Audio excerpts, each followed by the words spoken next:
Le président burundais Ndayishimiye est arrivé à Kinshasa pour une visite officielle. Qu'est-ce que cette visite cache après la chute de Minembwe? Vrai ou faux, nous allons vers une transition, que cette transition devra être parrainée par Ruto, selon des sources qui parlent de G7. Bonjour, bonsoir. Nous vous saluons de partout où vous êtes en train de nous suivre. C'est Analyse en Congo. Nous venons aujourd'hui, nous sommes le 22 du mois de juin 2026. Nous vous demandons de liker, de partager et surtout rester connectés avec nous.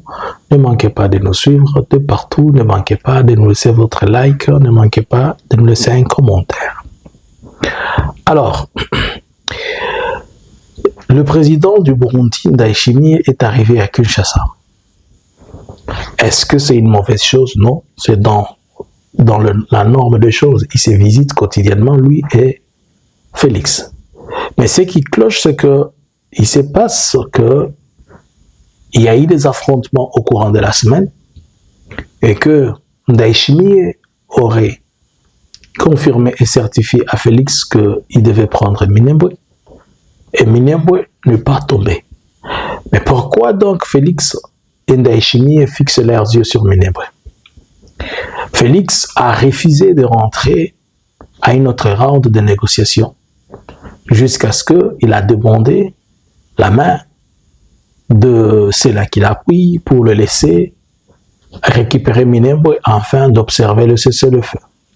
Par ailleurs, tous les efforts le poussant à récupérer Minembwe n'ont pas été convaincants. Ndayishimiye lui aurait proposé, lui aurait dit qu'ils vont le faire. Si Ndayishimiye maintenant se retrouve à Kinshasa, certainement c'est pour discuter des questions de Minembwe, puisque Ndayishimiye a beaucoup de pertes sur terrain.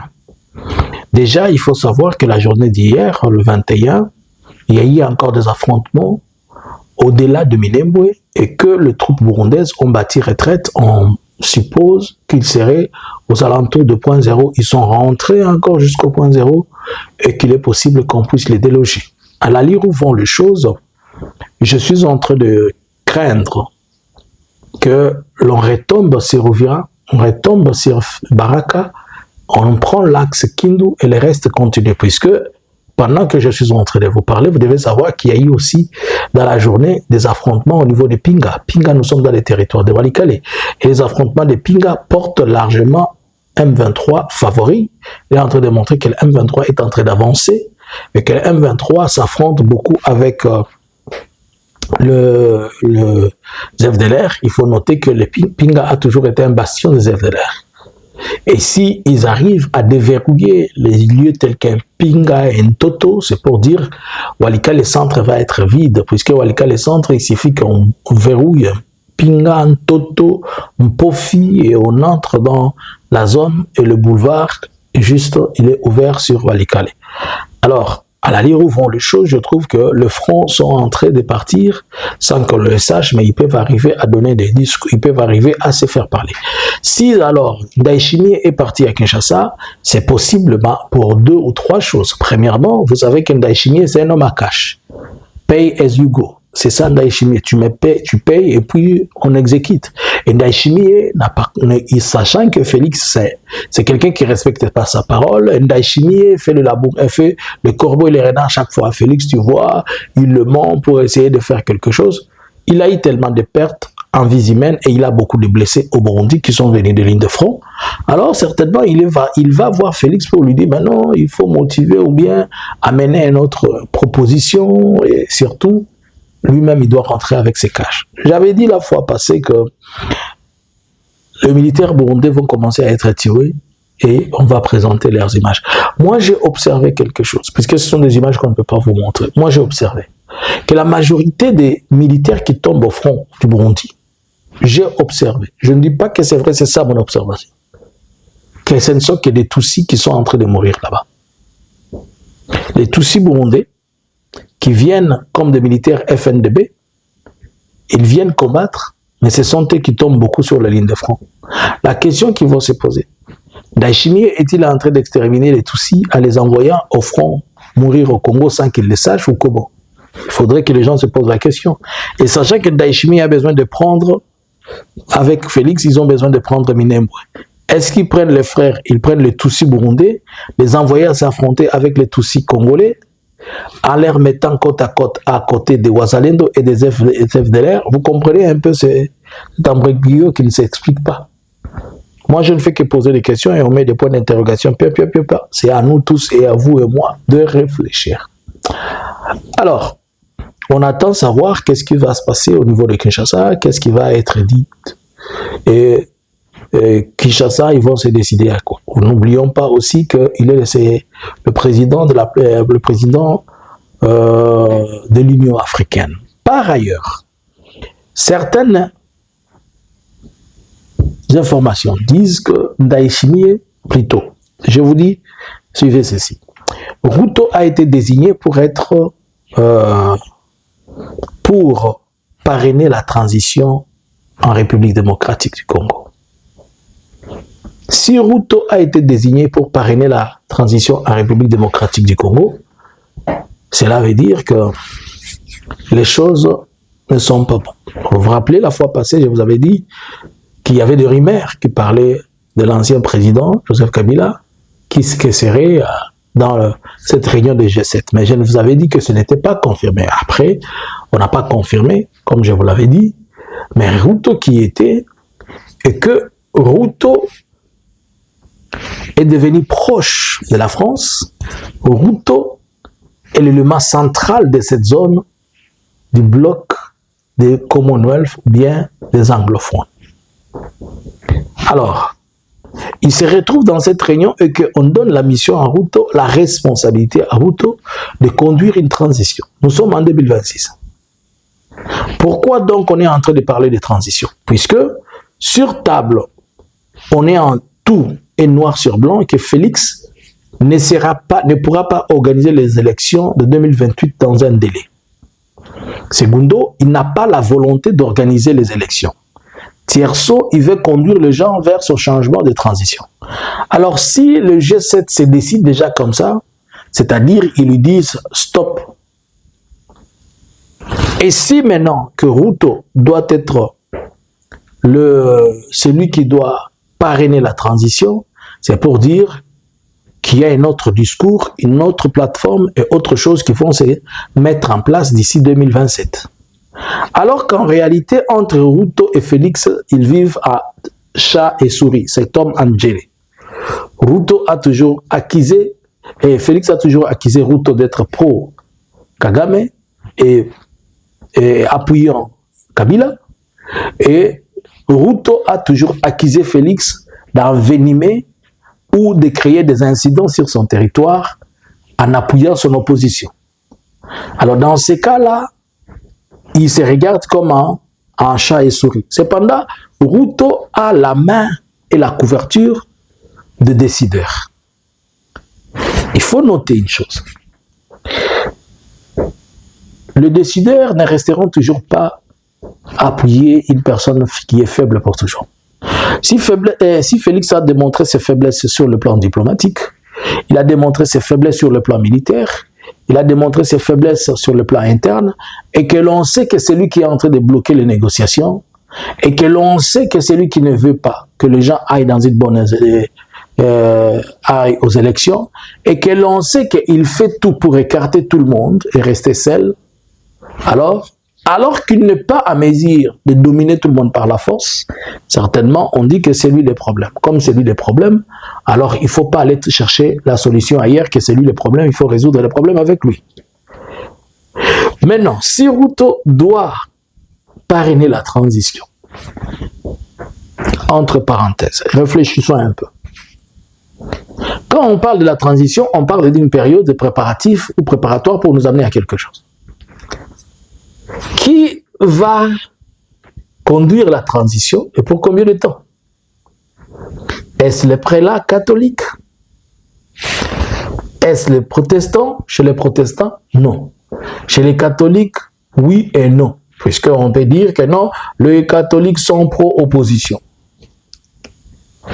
Dans le contexte où nous sommes, Félix ne peut pas conduire la transition pour la simple raison que les ambitions de Félix ne sont pas des ambitions qui sont pour le pays, pour la nation. Mais ces ambitions sont anti-nation, si je peux le dire. Pourquoi? Puisque Félix, dans ses ambitions, il veut rester au pouvoir. C'est-à-dire, si vous lui donnez l'opportunité de conduire la transition, il va chercher des mécanismes par lesquels trouver une autre personne qui va rester au pouvoir. 2. Il ne peut pas conduire la transition puisque la transition, cela veut dire nous composons avec et l'ami et les ennemis. Alors que Félix n'a pas cet esprit de s'asseoir avec ses ennemis. Il veut s'asseoir seul. 3. Il ne représente pas l'unanimité. Tout le monde n'a pas confiance en Félix, tout le monde ne l'accepte pas. Par ailleurs, si nous devons aller dans une transition, il faut trouver quelqu'un qui est unanime. Il faut trouver une personne qui a la facilité à la fois de dialoguer sans pour autant voir d'abord ce qu'il est. Il faut voir la nation et le pays avec ceux qui ont pris les armes et ceux qui n'ont pas pris les armes. Ça doit être une personne qui est sans frontières. Par exemple, les prêtres sont sans frontières. Je vous donne un exemple. Si on dit que Fayoulou peut conduire la transition, pensez-vous que Fayoulou, facilement, il va s'asseoir avec le M23 pour discuter? Pensez-vous que Fayoulou va facilement avoir un mécanisme pour aller discuter avec les Codeco, comprendre leurs problèmes, leurs soucis? Puisque déjà, il évalue très mal la situation. Quand je dis évaluer très mal la situation, il a le même discours que Félix. C'est le Rwanda, c'est le Rwanda, c'est le Rwanda. C'est un discours qui ne va pas nous permettre de pouvoir être unis. Puisque plus vous agressez le Rwanda, plus le Rwanda aussi cherche comment se trouver une coquille pour se protéger. Et quand il la trouve, ça va être toujours contre nous. Bon. Moïse peut-il conduire la transition? Si Moïse conduisait la transition, Moïse aussi dans son esprit, il va chercher d'abord à avoir le pouvoir. Moi je pense que si nous devons aller vers la transition, il faut trouver quelqu'un qui a déjà été au pouvoir et qui n'ambitionne pas le pouvoir, mais qui ambitionne l'intérêt de la nation. Bon, vous allez comprendre, vous allez encore me dire que prophète, tu parles seulement de Kabila. Bon, laisse-moi parler de lui. Premièrement, Kabila a déjà géré ses pays. Kabila connaît le problème de l'intérieur comme de l'extérieur. Il a fait déjà une transition avec le pays. Ça peut être, ça sera un très bon capitaine pour aider les institutions à s'asseoir, organiser les élections, puisqu'il a l'expérience, il en a organisé pas des élections chaotiques. Mais si vous donnez à Félix d'organiser les élections, il va encore vous faire la fois passée, c'était 7 jours, cette fois-ci, ça va faire 6 mois. Kabila a la facilité de toucher tout le monde dans la région et parler avec tout le monde. Il n'a pas de blocus, il n'a pas de frein. Mais Félix est limité aujourd'hui. Il y a un groupe d'amis qui parle et il y a un autre groupe d'amis qui ne parle pas. Sur le plan interne, ce sont des gens qui sont fâchés contre Kabila, mais Kabila n'est fâché contre personne. Pour ce faire, il peut toquer auprès de tout le monde. Kabila peut demander à Bemba, viens t'asseoir, on parle. Il va dire à Félix, assis-toi là-bas, on parle. Il va dire à Kamere, assis-toi. Il va dire à l'autre, tout le monde là, même les Fayoulou frustrés, Katumbi frustrés, asseyez-vous, on parle. Mais eux, ils ne peuvent pas faire. Donc, il faut, si on doit parler de la transition, il faut avoir une personnalité qui a un esprit grand et supérieur, pouvant réunir tous les Congolais, pouvant aussi être à mesure d'écouter les M23 ce qu'ils veulent, pourquoi ils se sont bâtis, et leur demander, alors nous composons tous, vous mettez à terre les armes, et on cherche l'intérêt de la nation. Et moi, je ne vois pas Ruto dire que Félix va continuer avec la transition. C'est de la folie. Même si Ruto le veut, l'Union européenne ne sera pas, et l'Union africaine ne sera pas d'accord. Puisque dans l'Union africaine, Félix a acheté 3 ou 4 personnes. Mais il faut trouver quelqu'un qui a une bonne réputation. Fayoulou, c'est un politicien, Moïse, c'est un politicien, mais ils ne sont pas réputés ils n'ont pas une mauvaise réputation. Mais ils ne sont pas réputés politiquement dans la question de la gestion comme l'ancien président de la République. Alors, dans ce contexte-là, Félix va-t-il accepter une transition sans lui? Oui, il aurait déjà fini son mandat. On n'est pas en train d'aller vers un glissement. On est en train d'aller vers quelque chose qui va réunifier tout le monde. Pensez-vous que si Ruto doit parrainer cette procédure de transition, Félix va continuer à rester président? Ou selon vous, vous pensez que Kabila serait celui, le candidat idéal pour nous amener vers de bonnes élections, vers l'unité, vers la stabilité et surtout vers la restauration de l'État, de l'autorité de l'État sur toute l'étendue du territoire? À vous les claviers. Bonjour, bonsoir. Analysins Congo subscribers.